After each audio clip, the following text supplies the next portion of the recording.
É Vero. É Vero. É Vero. É Vero. É Vero. É Vero. No seu fone está no ar o podcast do Vero Notícias. Bem-vindos, ouvintes do É Vero. A partir desta terça-feira, a cena política nacional se move para a primeira turma do Supremo Tribunal Federal. O que está em pauta não é apenas o destino de um ex-presidente e de seus aliados mais próximos. O que está em jogo é a capacidade do Estado de Direito de se defender de seus próprios predadores. Como o jornalista Thales Faria nos mostra em sua coluna, a avaliação de juristas é de que não há um caminho técnico nem político para a inocência de Jair Bolsonaro. Isso significa que a única saída é a protelação, a manobra, a pirotecnia, para atrasar uma condenação que os próprios juristas consideram inevitável. Vera, a gente sempre soube que o espetáculo do bolsonarismo não terminaria com um simples pedido de desculpas. A tese é cirúrgica. Sem um caminho para a absolvição, a única saída é a protelação. A grande ironia é que a defesa, que sempre se arvorou em defender a pátria e a lei, agora se vê na posição de ter que recorrer a estratagemas, a manobras pirotécnicas para atrasar uma decisão que eles mesmos sabem que já está escrita. É o último suspiro de um projeto de poder que, no fundo, nunca acreditou na justiça. A análise que temos nos apresenta duas formas de se tentar o adiamento. A primeira, a mais passiva, seria a de torcer por um pedido de vista. Para quem não está familiarizado com os termos jurídicos, o pedido de vista é quando um ministro pede mais tempo para analisar o processo, o que suspende o julgamento por tempo indeterminado. A possibilidade teria sido aventada pelo ministro Luiz Fux. Exatamente, mas as informações de bastidores indicam que o próprio ministro Luiz Fux já teria desistido da ideia. O que isso nos mostra, Vera, é que o judiciário está decidido a não ceder a pressões. Não haverá, aparentemente, um adiamento natural do julgamento. A única saída que resta para o ex-presidente e seus aliados, então, é forçar um adiamento. A tática da torcida, do se colar colou, parece ter ido por água abaixo antes mesmo do julgamento começar. Sem o pedido de vista, sobra a segunda via, a do estratagema, a pirotecnia. Juristas apontam uma manobra que poderia ser posta em prática. O réu tem o direito natural de assistir ao seu julgamento. E muitas vezes, em audiências e sessões, o réu pode passar mal. A defesa pode usar esse expediente para pedir a suspensão da sessão e, com isso, adiar a decisão. E aí, Vera, a gente entra no território do absurdo, onde a lei e a razão são substituídas pela performance. Um mal-estar, uma desculpa descabida, uma enrolação digna de um circo, é o reconhecimento tácito de que o jogo já está perdido. É o último cartucho, o blefe final antes da derrota iminente. A defesa, em sua ânsia por protelar, estaria apelando para o teatro, para a encenação, como se a realidade dos fatos pudesse ser distorcida por um simples mal-estar. A manobra, porém, não parece muito promissora. Juristas afirmam que essa tática só serviria para irritar os julgadores, algo que a defesa técnica dificilmente faria, pois não é uma estratégia inteligente. A questão, portanto, se move do campo jurídico para o campo da teatralidade.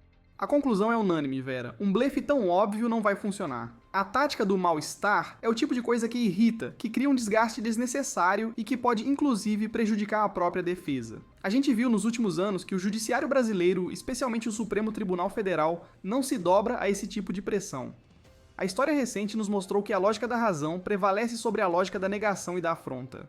A dimensão do julgamento, Vero, não se restringe ao principal acusado. Há outros 7 réus no chamado núcleo crucial da acusação. São eles Alexandre Ramagem, ex-diretor da Agência Brasileira de Inteligência, Almir Garnier, ex-comandante da Marinha, Anderson Torres, ex-ministro da Justiça, Augusto Heleno, ex-ministro do Gabinete de Segurança Institucional, Mauro Cid, ex-ajudante de ordens, Paulo Sérgio Nogueira, ex-ministro da Defesa e Walter Braga Neto, ex-ministro da Casa Civil. A lista, Vera, é de arrepiar. São os cabeças, os estrategistas, aqueles que se beneficiariam diretamente das atividades golpistas. E no limite, cada um deles pode lançar mão de uma desculpa ou outra tática protelatória, absurda ou não. É um jogo de enrolar em conjunto, mas a pergunta que fica é: por quanto tempo eles poderão fazer isso? E a resposta dos juristas é unânime: não por muito tempo. A tentativa de protelar um veredito que parece já estar dado é a prova final de que o projeto golpista falhou em todas as suas frentes. Juristas, ao serem ouvidos, nos dão a dimensão do que está por vir.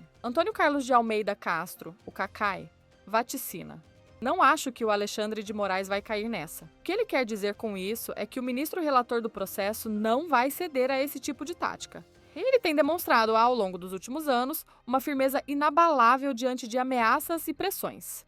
E Cacai completa: tentar fazer pedidos absurdos até podem, mas não creio que consigam adiar. É um atestado de que a estratégia da protelação, por mais que seja o último recurso, não vai funcionar. A defesa pode até tentar, mas a tendência é que o julgamento prossiga sem grandes interrupções. É o fim da esperança de que a decisão possa ser adiada para um futuro mais conveniente. Mas há também a questão política. Vale o desgaste junto à opinião pública e aos possíveis eleitores que poderá ser causado com a aplicação de manobras protelatórias? O que a gente vê com o tempo é que a sociedade, em geral, se cansa de desculpas, de subterfúgios, de enrolação. Uma tática de adiamento pode fazer com que o ex-presidente perca apoio de setores mais moderados da sociedade que se cansam do espetáculo. E a grande questão é, mesmo que valesse o desgaste, o possível adiamento ajuda ou atrapalha? Essa é a grande pergunta. Há uma forte corrente entre os bolsonaristas que defende um julgamento rápido como a melhor opção, mesmo com a condenação. Eles sabem que o tempo pode ser o maior inimigo. A estratégia por trás do desejo de um julgamento rápido seria abrir caminho para votar a anistia pelo Congresso Nacional. O presidente do Supremo Tribunal Federal, Luiz Roberto Barroso, teria dado a senha, afirmando que, após o julgamento, caberia ao Congresso Nacional definir se concede ou não anistia, sem possibilidade de contestação judicial. Vera, esse é o tipo de pensamento que me faz perder a fé na humanidade. A ideia de que um julgamento rápido pode ser a salvação de Bolsonaro é um tiro no escuro. A gente tem que se perguntar, a maioria segura no Congresso Nacional para aprovar uma anistia? O Centrão, que é o principal grupo político no Congresso, tem o costume de pular do barco quando ele começa a afundar. A anistia, nesse caso, pode se tornar um calcanhar de Aquiles para os próprios bolsonaristas. A análise nos faz uma pergunta crucial. Pode ser que sim, mas pode ser que não. A aprovação de uma anistia não é garantida. Se não houver maioria no Congresso Nacional, um julgamento rápido pode resultar numa morte rápida da esperança de anistia. A aposta é de alto risco e pode custar caro. É o fim de um sonho. A anistia, vista como a grande salvação, pode se provar uma miragem. E se o Congresso Nacional não ceder à pressão, se a maioria não se unir em torno de um perdão, o que sobra? O texto nos dá a resposta. Aí só sobraria o indulto, o perdão concedido pelo futuro presidente da República. Bolsonaro teria que ungir alguém capaz de ser eleito. O indulto. O perdão concedido por um futuro presidente da República. A análise nos lembra que os aliados de Tarcísio de Freitas torcem exatamente por essa hipótese. O governador de São Paulo, o grande nome da direita para 2026, seria a única esperança de Bolsonaro caso o julgamento e a anistia fracassem. O jogo, Vera, é muito maior do que se imagina. Tarcísio de Freitas se torna de forma involuntária o grande fiador da liberdade de Jair Bolsonaro. A estratégia de Tarcísio, de se apresentar como um herdeiro legítimo do bolsonarismo, mas sem o radicalismo, ganha um novo e sinistro significado. A vitória de Tarcísio não seria apenas a vitória da direita, mas a vitória de um projeto que, no fundo, busca a impunidade. O que a gente precisa analisar, Vero, é o custo político dessa aposta. Tarcísio de Freitas, ao permitir que seu nome seja associado à última esperança de Bolsonaro, está comprando um bilhete para a eleição presidencial de 2026. Mas esse bilhete tem um preço. Ele se torna o principal alvo da oposição, que o acusará de ser o salvador de um golpista. E ele terá que manter um equilíbrio quase impossível entre a base bolsonarista, que exige lealdade,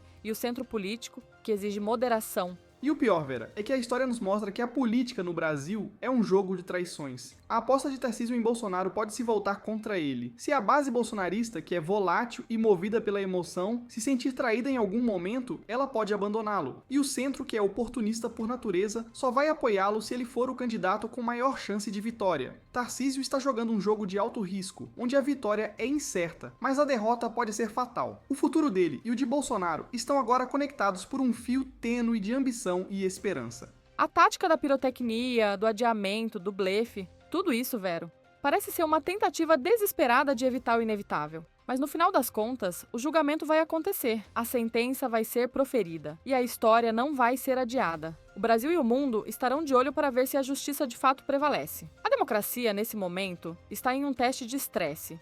E o resultado do julgamento será um sinal claro de sua força ou de sua fragilidade. A conclusão é simples, Vera. A manobra pode adiar o relógio, mas não pode parar o tempo. A condenação ou a absolvição vai chegar. E com ela, as consequências políticas, jurídicas e sociais. A lição para a nação é que a democracia, por mais forte que seja, precisa ser defendida de forma ininterrupta. E o julgamento que se inicia é a prova de que a defesa, quando feita com firmeza e determinação, pode superar até mesmo as mais audaciosas manobras. É o fim de uma era de impunidade, ou no mínimo, um sinal claro de que essa era está com os dias contados. A justiça, no final das contas, será feita, e a história será escrita.